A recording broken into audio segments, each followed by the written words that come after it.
How about this for bold? Marshawn Lynch is knocking on the door of 100 yards rushing this week. Woo! He I like knocks that. on the door. Look, I think it was Pete Carroll who said he looks quick. He looks like he's in shape. You know they're going to ride this momentum. They don't have to save him for anything. Do they open the door, Lewis? Hey, Does he just knock? Or? I think he's knocking, like right in the 90s. He's in the 90s. He may crack 100. All right, sufficiently bold. There you go. The NFC East has been a mess all year. It would be appropriate if it ended on a mess. I don't know why this is the case, other than the fact that the Eagles are so beat up. Don't do it. But I'm going to take the Giants over the Eagles in MetLife. Other than Daniel Jones, I probably don't have any other reason why to understand that. And the fact that Philly's just so beat up, they have no perimeter weapons. I think they have a letdown after a big win. I hear you, Bobby. See, here's the thing. Let me make one thing abundantly clear, Mina, because I don't want people in my mentions on Twitter. The Eagles will win the NFC East, but I'm going to double down like I do on Blackjack, Bobby, and I'm going to say both the Cowboys and the Eagles lose, and the Eagles still clinch and still win for the same logic as you. I'm just saying the Eagles still going to make it. That's a bold prediction. That is pretty bold. Well, now mine's not that bold, and I feel kind of lame. I am predicting that Miles Sanders, the Eagles running back, overtakes Josh Jacobs and becomes Offensive Rookie of the Year. He's just got 40 yards to go, leads all backs with catches, and he's been a total weapon for them. Bad. I respect that one. It's intelligent. It might not necessarily be bold. It was intelligent. It's a subtle one. All right, we've got breaking news this morning. Free agent Antonio Brown is getting a workout with the New Orleans Saints on today as the team does its due diligence on the embattled wide receiver, a source told ESPN's Adam Schefter. All right, guys, what do we think about this? Let's start with you, Lewis.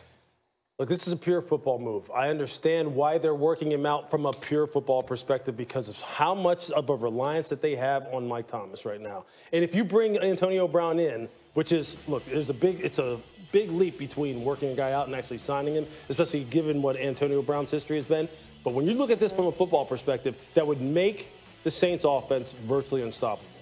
Virtually unstoppable. So I get it. Right now, they're kind of doing their due diligence, so to speak. They're kind of sending out some kind of like some flares to say, hey, how are people going to react to this? But we'll see. Yeah. We'll see. How much of this due diligence is about football and how much of it is saying, hey, this guy is still being investigated by the NFL for accusations of sexual assault. Let's see how the world reacts. I think it's, honestly, I think it's all about football because I think that the Saints are looking at it like this. We got an aging quarterback who's still really good, but he probably only has a year or two left. They realize they have Michael Thomas, Mina. They have one shot at this Super Bowl. They've been knocking on the door, to Lewis's point, for so many years. This is it. I think, Mina, they're kind of like, okay, the NFL still has to make a ruling. Antonio Brown has proven he is not a good guy. At least that's what he's shown the world as of late. I don't know if the Saints care. They're just like, we need to win 4 more games. I'll take the chance. They need to win 4 more games, and the reality is they're not going to have home field. Like, unless a lot of crazy things happen. So he might be the added piece that gets them over the top. They have the aging quarterback that everybody knows. They have a very thin window. And the reality is, would I trust him for 16 games? Would I trust him for 2 or 3 years? No. But I'm taking this guy out for the weekend. I am not marrying him at this point. It is only for 4 or 5 weeks. Hopefully, absolutely not. He is not a good human being. But in reality, the NFL, talent trumps just about everything, and they ultimately want to win and add that second Super Bowl to the Sean Payton, Drew Brees legacy. Lewis, quickly on the football side of this again, how badly do they need him? Because we're talking about an offense that's been pretty good without him. I know we say after Mike Thomas, the weapons are thin. Sure. Well, you just got to double cover Mike Thomas. Mike Thomas gets double covered and he still gets his anyways. Yeah, there's so much pressure on Mike and Drew, though. I mean, look, what Mike is doing is really unheard of because people try just to throw just about everything they can at him as far as trying to slow him down. And quite honestly, I said this the other day on Countdown. Michael Thomas just punks defensive backs. That's what he does. He says, go ahead and try and be physical with me. I'm going to throw you on the ground, and I'll just do whatever I want to you anyway. And all of a sudden, defensive backs lose their will. You put this guy on the football field, quite honestly, even though he plays a different style than what Mike Thomas plays, Antonio Brown just put on his tape. I don't care which one you would have put on, just put it on. He beats single coverage, zone coverage, double coverage. He runs past them all. He dances on everybody. And so you put those guys together, it's beautiful music on the field. But this guy will wreck your team. He will. He'll wreck your team. But to lose, I want to take a step further because, yes, when you talk about the state of who he is as a person, he's shown us on social media and life, not great necessarily. But on the field, if you want to double Michael Thomas, that's fine. You only got so many defenders. And Antonio Brown demands a double team. He demands. Here's the other thing. I mean, people need to remember this. Do you remember the team that he just got released by? I was going to say. That was the team everyone said, well, if anybody can do it, Bill will keep him in line. Good point. He was like, Okay. Yeah, right, Okay. yeah. Watch. But I think So now all of a sudden we think Sean Payton and Drew Brees will keep. Come on now. We know what's going to happen here if this happens. But I will say this, if you look at the Patriots, I don't think Bill really wanted to let him go. I don't think Tom Brady really wanted to let him go. They had to. They had to. Like he wouldn't toe the line for them.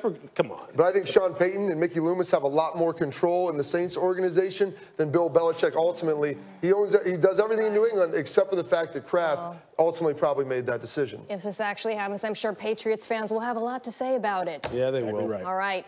Zion Williamson, guys, he is still working. Heisman-winning quarterback Joe Burrow and the Tigers are making their first ever college football playoff debut.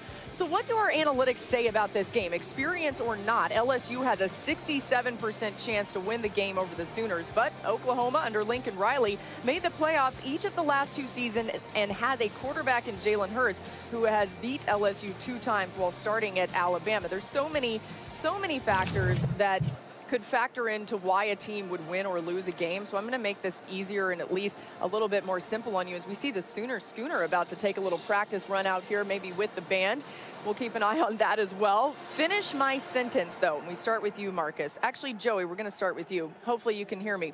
I got you. Joe Burrow, excuse me, LSU wins if. And obviously it's going to be about Joe Burrow because I stole your line. Joe Burrow just has to be Joe Burrow. He set SEC records for passing yards and passing touchdowns. Come out and do what Joe Burrow has done all season long. And then, Spears, I still have some concern about your defense. Your defense has to play better in this game. Oklahoma's a really good offense. They can put up points if your defense doesn't play well. LSU wins if, Marcus. Just execute like they've been doing all season long. And look, LSU has shown the propensity that if that defense doesn't play well, we will outrun you to the finish line. So it's just one of those unconventional years where Oklahoma faces an offense as prolific. If we were coming into this game saying LSU hangs their hat on defense, this would be a different conversation. But the fact that this team averages 47 points a game and can put points on the board in droves, it gives you a little more confidence about what LSU can do. Let's carry our game on here. Oklahoma wins if. Finish my sentence. I think that's you, big dog.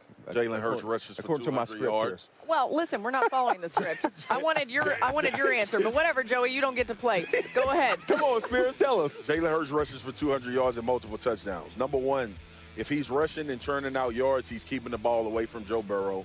And then he's doing what Jalen Hurts has shown us he can do at an elite level. And that's carry the football and win games with his feet. I think he has to have that type of day in order to beat this LSU offense, but more importantly, keeping that offense off the field for LSU by churning out yards on the ground. And Jalen Hurts has 0 200-yard rushing games in his career. So Spears basically saying he got to do something he's never done before.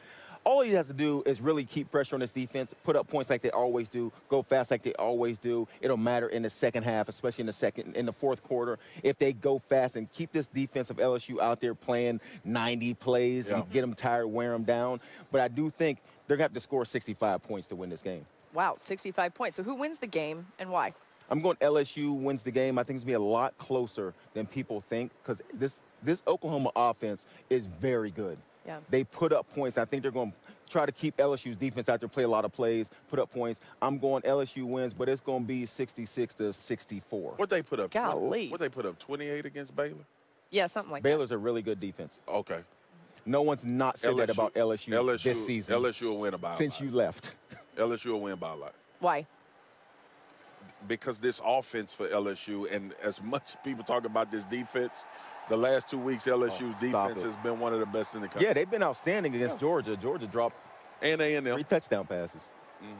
Yeah, listen, these two have plenty more to come on that game, but let's get to the other one in the PlayStation Fiesta Bowl as the Sooner Schooner makes its way across the field. They're getting ready for this game here, but in the PlayStation Fiesta Bowl, it has a chance to be a very close game. Our own FPI actually gives Ohio State the slightest of edges as the reigning national champion Clemson Tigers take on Ohio State. They're a 2-point favorite in this one. These teams own the 2 longest active win streaks in the country, and Clemson has 28 games winning, and Ohio State has 19. Just remember, the last time Dabo Swinney faced off against the Buckeyes was in the 2016 playoffs in the Fiesta Bowl. That day, the Tigers came out on top 31-0, handing the Buckeyes coach Urban Meyer his only shutout loss of his head coaching career.